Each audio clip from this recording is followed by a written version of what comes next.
La célèbre beauté. Lady Jane Elizabeth Cook et son mari, Admiral Henry Digby, un héros de la marine qui avait amassé une fortune considérable en pillant un navire au trésor espagnol.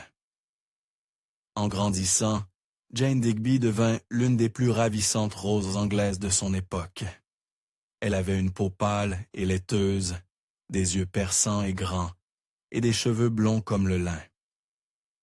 Toutes ces caractéristiques lui donnaient l'apparence d'une princesse de conte de fées, prenant vie. Ses cheveux, en particulier, étaient sa fierté et sa joie, et comme l'a noté un admirateur, ils tombaient en une cascade dorée, ondulante jusqu'à ses genoux. La petite Jane Digby semblait innocente, mais elle avait aussi un côté sauvage et audacieux. Enfant, c'était une garçonne impénitente, adorant battre ses frères dans des courses à cheval et jouer avec leur orgueil.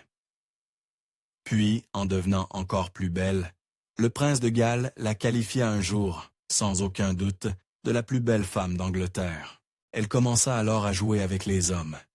Depuis qu'elle était toute petite, Jane avait été proche de son cousin aîné, George Anson, et par proche, je veux dire, désespérément amoureuse. En effet, si quelqu'un résumait le goût de Jane Digby pour les hommes, c'était bien George. Débauché, coureur de jupons, et totalement irrésistible pour les femmes. Jane nourrit un amour non partagé pour Anson jusque dans son adolescence, bien qu'il ne lui prêtât guère attention, jusqu'à ce que les hommes commencent à la remarquer. À 16 ans, Jane fit ses débuts dans la société londonienne, et il ne fallut pas longtemps pour qu'elle passe d'une petite fille naïve à une jeune femme rusée. Quand les hommes se bousculaient pour lui envoyer des poèmes, louant tout, de ses épaules à ses cheveux, sa réponse était glaciale. Insensible, Digby leur rétorquait souvent sèchement de ne pas être aussi absurde. À 17 ans, alors qu'elle commençait à peine à comprendre la société, le puissant Edward Law, deuxième baron Ellenborough, lui proposa le mariage. À certains égards, c'était un bon parti, établi, influent et ami de son père. Il n'est donc pas surprenant que Jane et sa famille aient dit oui. Mais s'ils avaient vraiment considéré les défauts d'Ellenborough, ils auraient peut-être réfléchi à 2 fois. Lord Ellenborough était peut-être expérimenté, mais il l'était probablement un peu trop. En effet, il avait presque 20 ans de plus que la jolie Jane, avait déjà été marié 1 fois et vivait en veuf depuis 5 ans. En d'autres termes, Ellenborough n'était probablement pas le chevalier blanc que Digby avait espéré, et il le prouva amplement.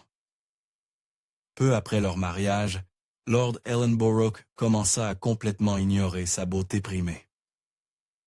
Il passait de longues heures au travail, au Parlement, ne rentrant qu'en fin de soirée, et laissant souvent Digby assister seul aux soirées mondaines. Au début, Jane supporta ces affronts en silence, espérant peut-être que les choses s'amélioreraient.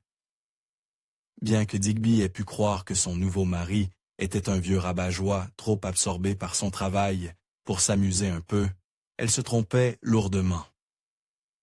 Elle découvrit en réalité qu'Ellenborough avait une maîtresse de longue date, qui occupait la plupart de son temps libre.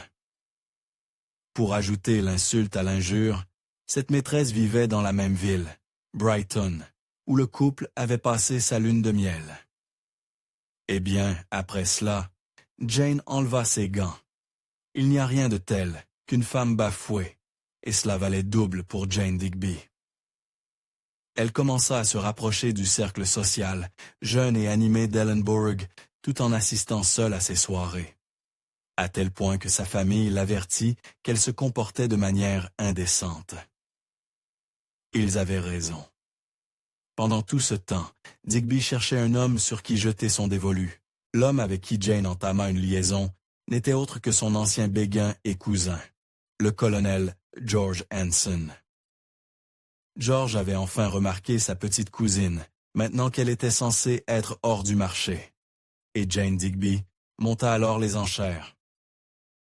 À la fin de l'année 1827, Digby, à peine âgée de 20 ans, se retrouva enceinte. Puisqu'elle n'avait pas beaucoup de relations avec son mari légitime, on peut parier que le bébé n'était pas celui d'Ellenborough. Au contraire, cet enfant appartenait clairement au colonel. Et tous les protagonistes de ce triangle amoureux bizarre le savaient probablement. Avec le ventre de Digby qui grossissait presque de jour en jour, son mari fut forcé de prendre une décision scandaleuse. Pour préserver sa dignité et sauver la réputation de sa femme, il décida de reconnaître l'enfant comme le sien et d'étouffer les rumeurs d'une romance entre cousins. Ainsi, le 15 février 1828, Digby donna naissance à un petit garçon vigoureux qu'elle nomma Arthur Dudley Lowe, lui donnant le nom de son mari.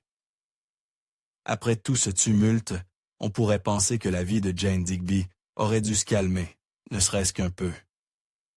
Eh bien, non. Au contraire, elle ne fit que s'intensifier. En 1830, à peine quelques semaines avant le 2e anniversaire du petit Arthur, le garçonnet périt d'une maladie infantile, laissant Digby désemparée. Mais, à ce moment-là, elle prenait déjà des décisions encore pires. À un moment donné, juste avant 1828, son entreprenant, cousin, amant, le colonel Hanson, disparut de sa vie, et Jane rebondit de la manière la plus mal avisée possible. Au lieu de prendre une pause, elle passa directement au suivant, le rusé et audacieux prince Félix de Schwarzenberg, entamant une autre liaison scandaleuse. On pourrait penser que Jane aurait appris une ou deux choses sur la manière de mener des liaisons discrètes au cours de ses escapades illicites. Mais bizarrement, elle devint encore plus imprudente. Peu après avoir commencé ses rendez-vous avec le prince Félix, elle tomba de nouveau enceinte, et cette fois, son mari, Lord Ellenborough, n'allait pas venir à son secours. Au contraire, elle dut faire preuve de créativité. Pour donner naissance à son 2e enfant illégitime en presque autant d'années, Digby s'éloigna de ses cercles sociaux habituels et s'installa à Bâle, en Suisse. Lorsqu'elle donna naissance à sa fille, Mathilda, Digby la confia presque immédiatement à la sœur du prince Félix pour qu'elle l'élève. Le prince Félix ne se montra pas à la hauteur, car ce n'était pas un homme respectable à la base. Jane Digby avait commis de nombreuses erreurs dans sa jeune vie, et il lui en restait encore beaucoup à venir. Il y avait une raison majeure à cela. Elle était accro à l'amour. Elle écrivit un jour à propos d'elle-même. « Être aimée est pour moi comme l'air que je respire. » Et elle ne pouvait tout simplement pas se passer de ce sentiment de passion intense. Pourtant, comme nous le savons tous, ces délices violents ont des fins violentes. Digby avait maintenant eu 2 liaisons majeures et 2 enfants illégitimes tout en étant mariée à Lord Ellenborough. Et elle ne semblait pas prête à s'arrêter de sitôt, c'est-à-dire jusqu'à ce qu'elle reçoive un réveil brutal. Au début de l'année 1830, moins d'1 an après la naissance de Mathilda, Digby découvrit qu'elle était de nouveau enceinte de l'enfant du prince Félix. Son mari avait déjà presque renoncé à elle, et maintenant, il alla jusqu'à des mesures extrêmes.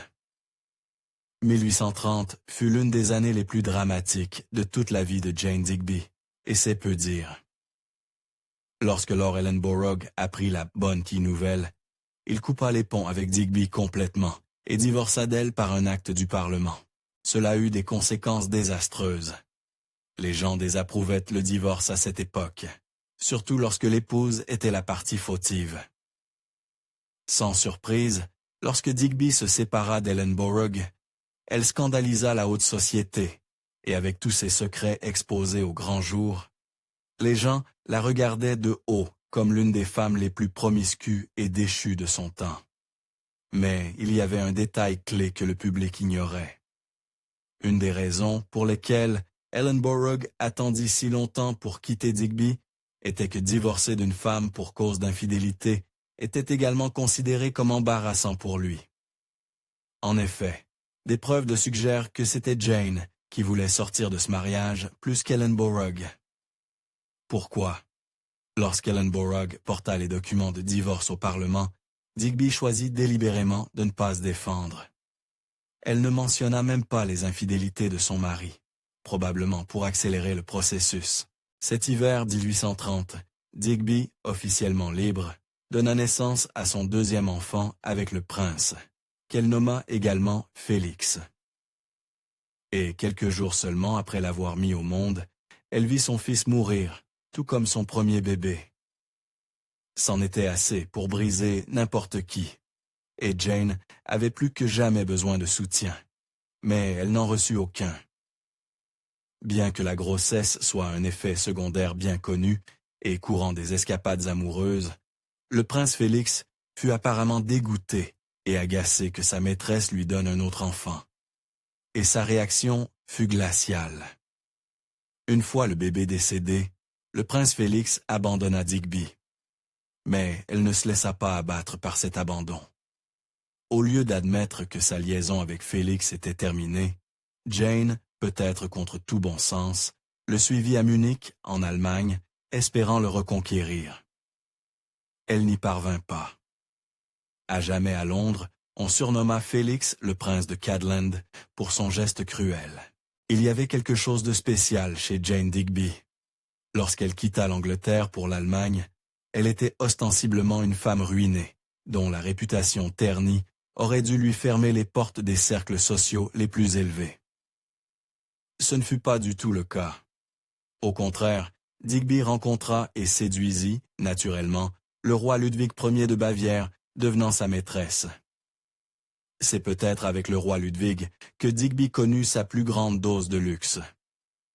Le couple épris s'appelait l'un l'autre Ianti, ce qui était grec pour Jane et Basil, et le roi commanda un portrait de Digby pour sa célèbre galerie de la beauté. Pourtant, comme toujours avec Jane, la concurrence pour son attention était rude, et elle avait l'œil vagabond. Même un roi ne pouvait retenir longtemps les affections de la grande Jane Digby, et pendant son séjour à Munich, elle rencontra le mari numéro 2, le baron Karl von Wenningen. Bien sûr, même son histoire de mariage comportait un côté scandaleux. Au moment où Wenningen et Digby se marièrent à la fin de 1833, elle avait déjà donné naissance à un fils. Une femme comme Jane connaissait sa valeur, et il ne fallut pas longtemps avant qu'elle ne commence à tromper le baron Wenningen également, cette fois avec un comte grec de Montreux nommé Spiridon Theotokis. Comme d'habitude, Digby fut incroyablement peu discrète dans sa liaison, et son mari découvrit en un rien de temps qu'elle dormait dans le lit de Theotokis.